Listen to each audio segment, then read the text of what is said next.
স্বাগত বন্ধুরা সুজয়দের চ্যানেলে। আপনি কি চান যে অমিত বাবুর মতো করুণ অবস্থা আপনার হোক? অমিত বাবুর ব্যাংকে অঢেল টাকা ছিল, কিন্তু ঠিক সময় টাকা তুলতে না পারায় অর্থের অভাবে প্রায় বিনা চিকিৎসায় মরতে হলো তাকে। নিরুপায় স্ত্রী কিছুই করতে পারলেন না। সমস্যা হলো, ওনার ব্যাংকের সমস্ত অ্যাকাউন্টে এক নামে ছিল, যার ফলে ওনার স্ত্রীর পক্ষে দ্রুত টাকা তোলা সম্ভব হয়নি। ব্যক্তিগত আর্থিক ব্যবস্থা অর্থাৎ পার্সোনাল ফাইন্যান্স বিষয়ে জানতে হলে আপনাকে এই চ্যানেলটা দেখতে হবে। আমার ব্যাংকিং শিল্পে প্রায় 37 বৎসরের অভিজ্ঞতা। রিজনাল ম্যানেজার হিসেবে কাজ করেছি এবং ব্যাংকের স্টাফ ট্রেনিং কলেজের ফ্যাকাল্টি মেম্বার দায়িত্ব পালন করেছি। অমিত বাবুর মতো পরিস্থিতিতে যাতে আপনাদের পড়তে না হয়, তার জন্য আজকে এই আলোচনা। আমাদের সকলেরই ব্যাংক বা পোস্ট অফিসে অ্যাকাউন্ট আছে। সেই অ্যাকাউন্টগুলি সব সময় জয়েন্ট অ্যাকাউন্ট করতে হবে।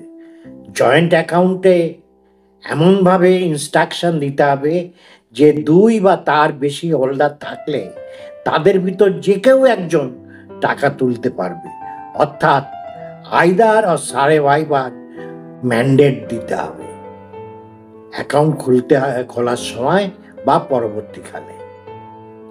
আরেকটি পদ্ধতিতে জয়েন্ট অ্যাকাউন্ট খোলা যায়, তাকে বলা হয় ফর্মার ও সার্ভাইভার, যেখানে প্রথম অ্যাকাউন্ট হোল্ডার যতদিন জীবিত থাকবেন ততদিন বাকি অ্যাকাউন্ট হোল্ডাররা কোনো টাকা পয়সা লেনদেন করতে পারবেন না।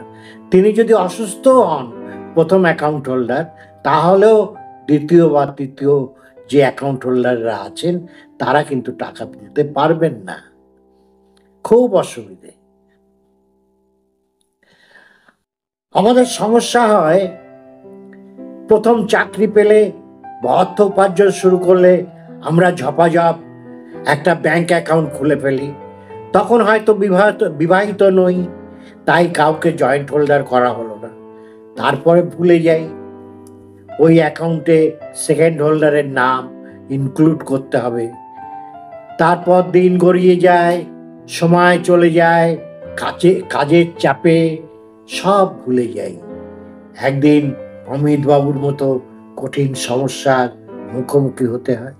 সেই জন্য সকলকে বলবো, ব্যাংক বা পোস্ট অফিসে আপনার যে সমস্ত ডিপোজিট অ্যাকাউন্ট আছে সেগুলিতে দ্বিতীয় বা তৃতীয় আরও একজনকে অ্যাকাউন্ট হোল্ডার হিসেবে যুক্ত করুন এবং আইদার ও সার্ভাইভার মোডে অ্যাকাউন্টটিকে পরিচালনা করুন।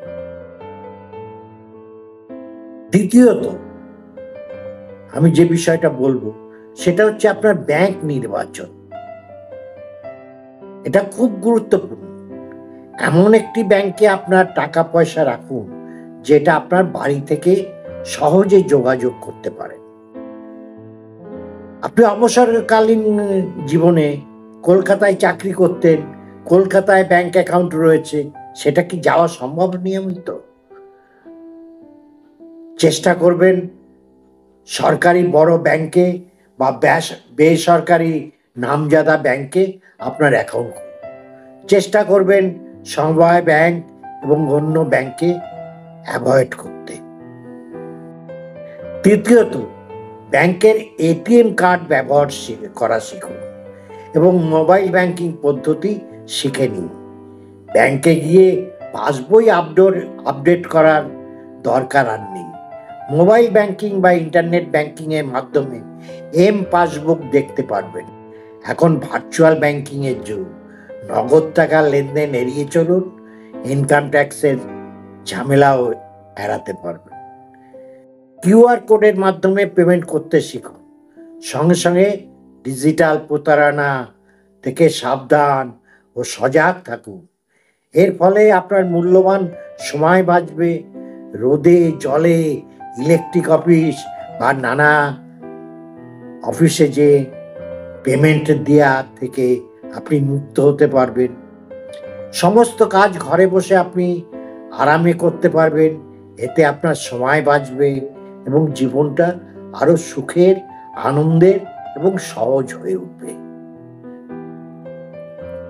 চতুর্থ বিষয় বলবো, আপনার সমস্ত ব্যাংক অ্যাকাউন্ট এবং লকার এবং অন্য যে সমস্ত ক্ষেত্রে বিনিয়োগ করেছে সমস্ত অ্যাকাউন্টে নমিনি করে যেতে হবে, যাতে আপনার মৃত্যুর পরে নমিনি সহজে টাকাটা পেতে পারে।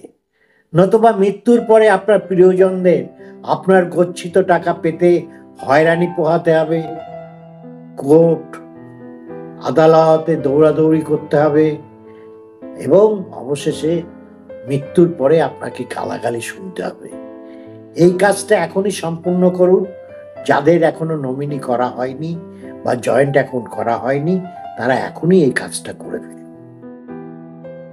তবে মনে রাখতে হবে, সুপ্রিম কোর্টের রায় এবং আইন অনুসারে নমিনি কিন্তু আপনার জমা টাকার মালিক নয়, তারা হচ্ছে শুধুমাত্র ট্রাস্টি। আপনি যদি একজন ছেলের নামে নমিনি করে যান আর আপনার যদি আরো ছেলে মেয়ে থাকে, স্ত্রী থাকে, সেক্ষেত্রে সহজে ব্যাংক বা পোস্ট অফিস থেকে বা বিনিয়োগ সংস্থা থেকে টাকাটা নিতে পারবে নমিনি, কিন্তু সে মালিক নয়। সে ওই টাকার মালিক হচ্ছে আপনার যারা যারা ওয়ারিশ, তারা যৌথভাবে ওই টাকার মালিক। আগে ব্যাংকে একজনকেই শুধু নমিনি করা যেত, এখন আইনের পরিবর্তন হওয়ার পরে একের অধিক ব্যক্তিকে নমিনি করা যেতে পারে এবং তাদের কার কত শেয়ার সেটাও বলে দেওয়া যেতে পারে। এক কথায়, নমিনি মৃত ব্যক্তির অর্থের মালিক নন। সুপ্রিম কোর্টের বিভিন্ন রায় এই ধারণাকে সমর্থন করেছে। পঞ্চমত, এখন ব্যাংকগুলি মিনিমাম ব্যালেন্স না থাকার কারণে অনেক টাকা সার্ভিস চার্জ কাটছে। অতএব এই বিষয়টা মাথায় রাখবেন যাতে আপনার অ্যাকাউন্টে মিনিমাম ব্যালেন্সটা ঠিক থাকে। আর বিভিন্ন ব্যাংকে অনেক সময় অপ্রয়োজনে সেভিংস অ্যাকাউন্ট খুলে ফেলেছিলেন, সেগুলো এবার বন্ধ করে দিন।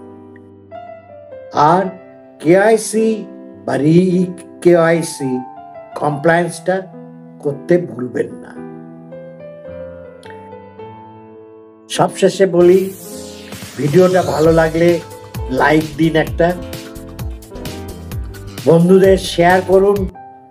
আর যারা এখনো চ্যানেলটা সাবস্ক্রাইব করেননি তারা চ্যানেলটা সাবস্ক্রাইব করুন এবং অল নোটিফিকেশন বেলটা বাজিয়ে দিন, যাতে এই জাতীয় প্রয়োজনীয় ভিডিও আপনাদের কাছে সময় মতো পৌঁছে যায়।